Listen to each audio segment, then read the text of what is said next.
Hello everyone and welcome back to this series of 100 videos for 100 cantos of the Divine Comedy, Dante's Divine Comedy. Today we're looking at Canto 29 of Purgatorio, which is one of the most, I would say, unprofessionally hallucinatory cantos of the Divine Comedy. It looks like we are looking into a kaleidoscope, because it's so full of colors and images that at first sight don't really make any sense to us. And we are seriously wondering what Dante has been taking in terms of drugs or what he's been smoking. The reality is that this canto is very much influenced by apocalyptic literature, and in particular by John's Apocalypse, which is in the New Testament, but also by other books of the Bible that were part of the apocalyptic literature. A couple of words on the meaning of this apocalyptic literature, because today we use this word in popular parlance in maybe a slightly misdirectional use. We say apocalypse to think of something destructive, terrible, and certainly the apocalyptic literature had been originated within Jewish communities, thinking about the end of the world. So it is correct from one point of view to think about the apocalypse as something that is destructive, is a cataclysm or a series of cataclysms that ends the world. However, that is not the point of this type of literature, and that is not the point of apocalypse. In the etymology of the word, apo, from the ancient Greek, apo means off or to away from, and kalyptein is a verb that means to conceal, to cover. So to unveil, this is the real meaning of apocalyptein, apocalypso, and to unveil or reveal. This is why the apocalypse in the Bible is also called revelation, because it's a revelation, it's a prophetic revelation. So the meaning is not purely the destruction and the end of the world, but the point of it is really what comes after the end of this earthly world, which is the world of God, the kingdom of God. So here what Dante is doing is theology of history, which was a discipline that we could say that's been started by St. Augustine. But then obviously a lot of fathers of the church have been writing about it. However, not in as always with Dante, not in an orthodox way, but inserting elements of his own personal history, and especially the history of Florence and Italy in his times. So all these 5 remaining cantos of Purgatorio are a prophetic vision that is placed in the Garden of Eden about history as guided by God. So under a Christian light, under the light of Jesus Christ, and with elements that are central to Dante's world vision, but also to Dante's own personal heart. This is why when we think about apocalypse today, we tend to think about something negative, because we hear about post-apocalyptic world or fiction, or apocalypse now, which was intended in a very negative sense. But the apocalyptic literature was a literature of a triumph of Christ in a world that has to end at a certain point with the second coming of Jesus, less judgment, and this is why the pageant that we see very slowly proceeding in this final cantos is really a triumphal pageant. There is nothing negative about it. There is nothing negative about this apocalypse, if we want to say that it's apocalypse. Everything is written and meant in a positive way. Let's remember, Canto 28 was the apotheosis of beauty. It was not only beauty, but also perfection. So if we think about Canto 28, Dante gets to a point and a place that is really giving us the impression of perfection, of heaven, of paradise. But the peculiarity of this Garden of Eden in the Divine Comedy is that as we proceed, as Dante proceeds, especially in Canto 29 and later, we see that there is already some cracks. And the first crack, we can say, is this lightning that comes down and that seems to be an actual lightning while it's not. And then later on, with the arrival of Beatrice, we're going to see where this seeming perfection in the Garden of Eden in the Divine Comedy is not really perfection. The very beginning of the canto is splendid, and it sounds splendid because Dante took a verse and some words from the poetry of his friend Guido Cavalcanti. He literally took his words here. And he goes, cantando come donna innamorata, continuò col fin di sue parole, beati quorum tecta sunt peccata. Come donna innamorata was an expression that Guido Cavalcanti used in his poetry, in one of his famous poems. And by the way, Guido Cavalcanti was an Italian medieval poet, maybe the first greatest Italian poet, who was revered and let's say celebrated a lot by English authors, English poets themselves. I'm thinking of Ezra Pound, T.S. Eliot. They wrote very interesting monographies and books about his poetry, in case anybody is interested.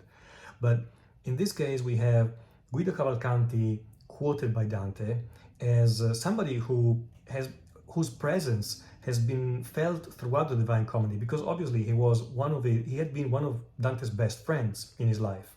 So in Inferno, Canto number 10, in the Circle of the Heretics, Dante meets with Cavalcanti's father, and you remember that his father is kind of peeping out from the tomb of the heretics, and he's asking Dante if his son is dead, and Dante says to the other soul, make sure that his father knows that Guido is still alive. Guido had a sense of love and a worldview that Dante later on developed, or let's say evolved from, to the point of probably signifying a real separation, a real conflict between the two of them. But in this case, here, what Dante is doing by quoting Guido is to tell us that this new love, that is the new love for Beatrice of the cleansed Dante at the end of Purgatorio, yes, it is a little change and evolved, but it's just like the ancient love of those times when Dante was writing poems just like Guido Cavalcanti. And it's only the difference is that his heart has changed, his inside has changed. Dante is still being followed by Virgil and Statius, and they are on one side, one shore of the Lethe. On the other side of the Lethe, we have still Matilda, who is, as Dante says here, she is moving counter-current as she walked along the riverbank. And in fact, this is a literal translation, because Dante says, si mosse contra il fiume, against the river, andando su per la riva. And io pari di lei, picciol passo con picciol seguitando. Dante wants to highlight again the point that he made in Canto 28, that he is free and independent, he's his own man, and therefore he's walking at his own pace, slowly, freely, in a relaxed way. Matilda talks to Dante and she tells him, frate mio, guarda e ascolta, which means, my brother, look and listen. Frate is an abbreviated form of fratello, which in Italian means brother, even today. Guarda e ascolta. It's almost an introduction, really, to and a warning to Dante and to us of being very careful and pay attention to what will follow. Now, as I mentioned, the images that will follow in this pageant, this procession, is so full of elements and allegories and images that and symbols that it will be impossible to explain them all in depth in just one brief video. So I hope that in your copy of the Purgatorio you have enough notes to really explain them, articulate the meanings. But I'm going to stop on some points that I find particularly significant, both from the language point of view, from the Italian, and also from the point of view of what Dante is telling us in this conclusion of Purgatorio. I'm going to show you here some of the elements that probably and possibly inspired Dante's visual imagination in this canto.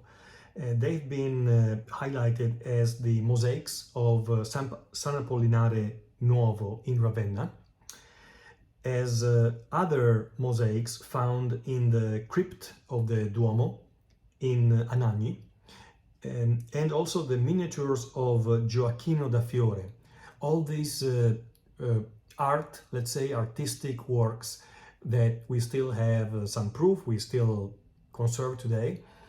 We know that Dante not only had a chance to see, but he was there in those places to look at them, to see them, and so there was an influence that these works had on Dante, on Dante's imagination.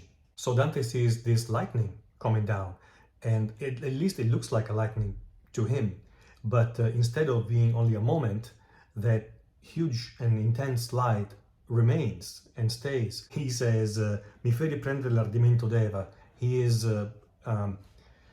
righteously angry, in his opinion, against Eve for causing the fall of Adam and Eve from the Garden of Eden. Now, this is interesting because it obviously sounds like a male chauvinistic expression. However, Genesis, as one of the most interesting books of the Bible, never really intended the scene of Adam and Eve eating the apple, etc., as a way to guilt, shame Eve. Once you study Genesis in depth, you realize that Adam is even more to blame by the authors or the author of Genesis than Eve. This might be a complete aside and a complete separate kind of conversation, but do not think that in the book of Genesis and in the meaning, interpretation of the authors, let's say, there was the desire to shame the woman. Certainly, it's been interpreted that way by many in history, because society has been male chauvinistic for a long, long time. But in between the lines of Genesis, there is a clear message that says Adam has a cowardice that Eve doesn't have, and therefore he is, in a certain sense, even worse in his behavior before the fall. We could say that there is a visual progression, in a sense, in what Dante is seeing approaching from the woods, from within the woods. And what initially seemed like a lightning to him now is looking like a fuoco acceso, or like an ardent fire. I'm looking at verse number 35.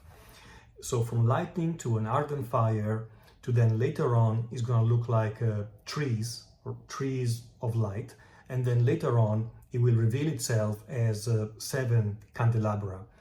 This is also to show the slowness of this procession, the slowness of this pageant that is approaching from the side of Matelda. At verse 43, what starts really is a sacred representation, what Dante wrote as a sacred representation, written along the lines of apocalyptic literature, therefore a literature that was visionary.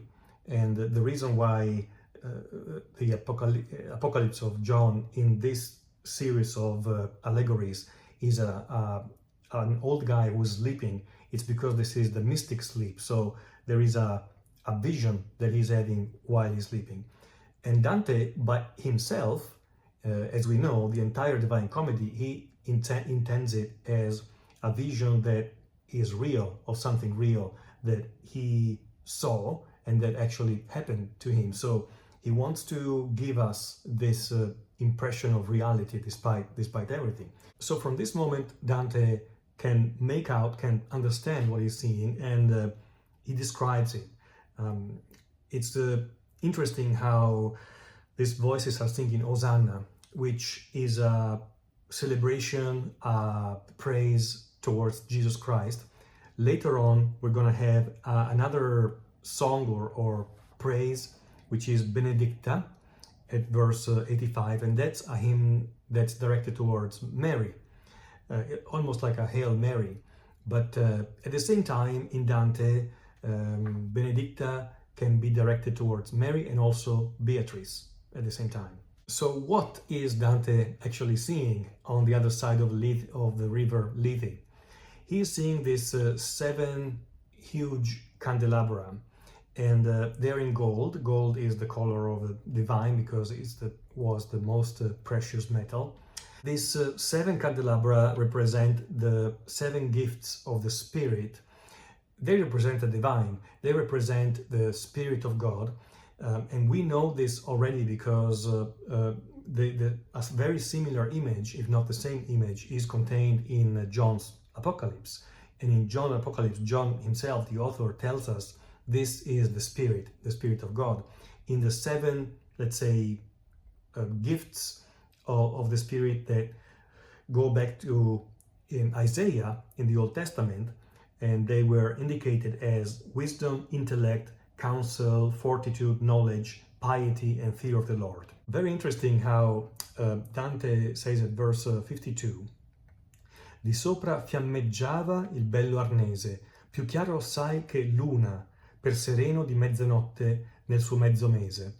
Notice how in the whole canto, Dante plays a lot with alliteration, which renders the poetry very lyrical. So mezza, mezzo, he said balenar, balenar. He repeats words and makes it really sweet and easy to read all throughout.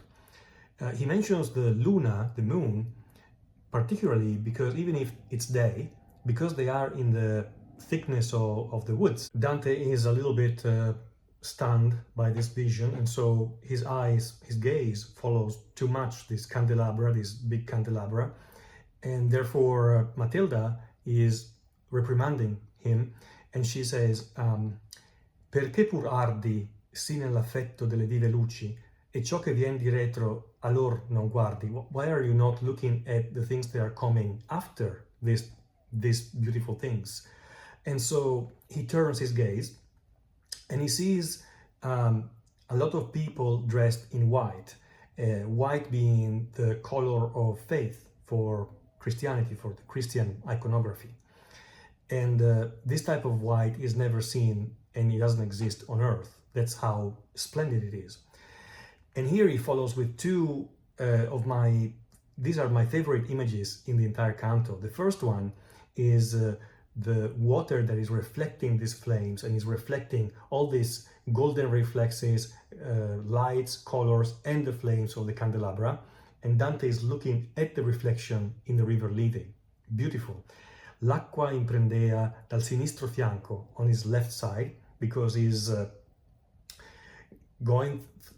is following the river against the current, and the pageant is coming from the Levant, from east, which is always the divine source.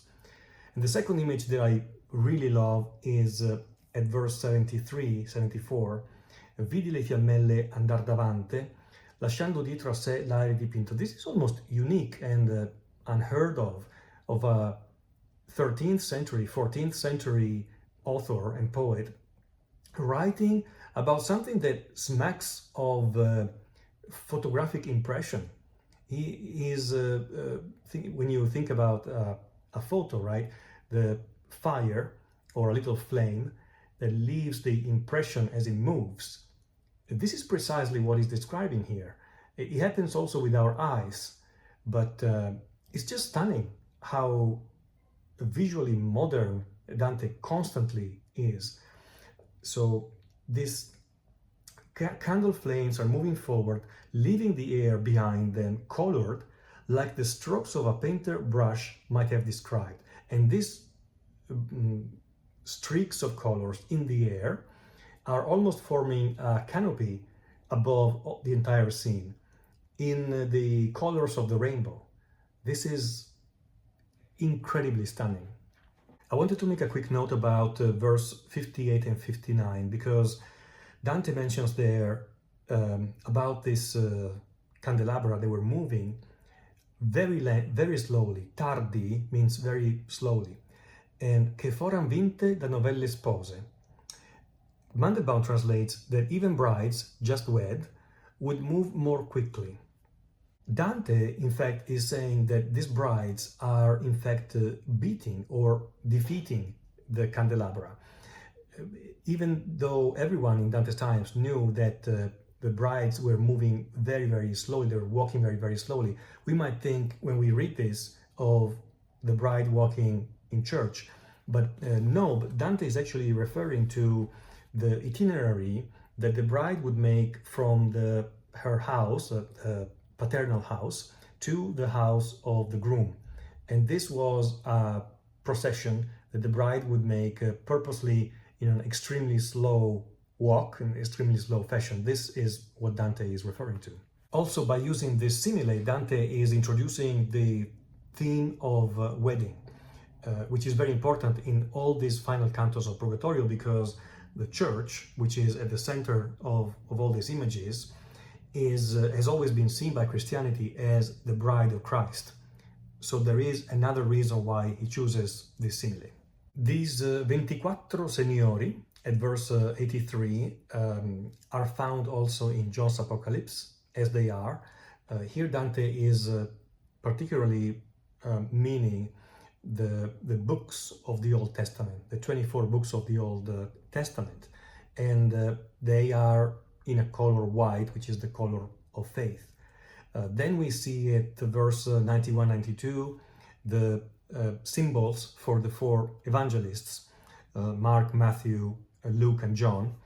They are in green. They are crowned with green, green being the color of hope. And Dante says, vennero presso lor quattro animali, the four animals, because always traditionally the four evangelists have been represented as, we can say, four animals, even though Mark, I believe, was, or Matthew, I don't remember, was represented as an angel or a man. And the other three animals are the ox, the lion, and the eagle for the four evangelists. And the elements of this pageant keep coming. There is this triumphal chariot. It's all in gold, and that's symbolizing the church. There is a griffin. This griffin is this mythical animal with a body of a lion and the head of an eagle, that in this allegory is representing Jesus Christ, and he's got the divine and human nature all in one being. Divine being the golden of the head of the eagle, and the red that Dante mentions as the human flesh, the lion part of the griffin. And as I said, it's a kaleidoscope of colors, one after the other after the other. We have three women, one is red, the other one is like emerald, made of mirror. In some drawings, I've seen them drawn as dressed in clothes that are in this color, but Dante makes it pretty clear that they themselves, their flesh, is colored in this way. One red, the other green, emerald green, and the third one snow white, white as snow. These are the theological virtues, charity, hope, and faith. And then on the other side of this chariot, we have four women or girls, let's say, dancing, and they are the four cardinal virtues: temperance, justice, fortitude, and prudence. Prudence is the one with three eyes in her head, because she can see past, present, and future. On verse 142, Dante says, Poi vidi quattro in umile paruta. Then I saw four of humble aspect. And this umile paruta, humble aspect, it's because he's referring to the authors of the four lesser epistles within the New Testament, the Acts of Apostles. Then we have this old guy all by himself, his features keen, as if in sleep. Dante says that is not as if in sleep. He's actually sleeping. While he's walking, he's sleeping. And this is the allegory for John's Apocalypse. Once again, because it's an ecstatic vision, it's the mystical sleep. And then again, white and red, we have the total of these elements, characters and elements of all these very complex and elaborate allegory in this canto is 43. And if we add to this the fact that in the next canto we're going to be presented with 100 angels and Beatrice, the total of that is 144, which is a number that is presented in John's Apocalypse as the number of the triumphal church. So there is a lot of numerology that is linked to this canto as well. I just find that this is a stunning, crazy canto that helps us foresee, in a sense, what is going to come in Paradiso, because Paradiso is also going to be full of allegories, of games that Dante plays with colors and light, especially light, music and sounds. And it's going to be fun to try and understand what Dante is telling us.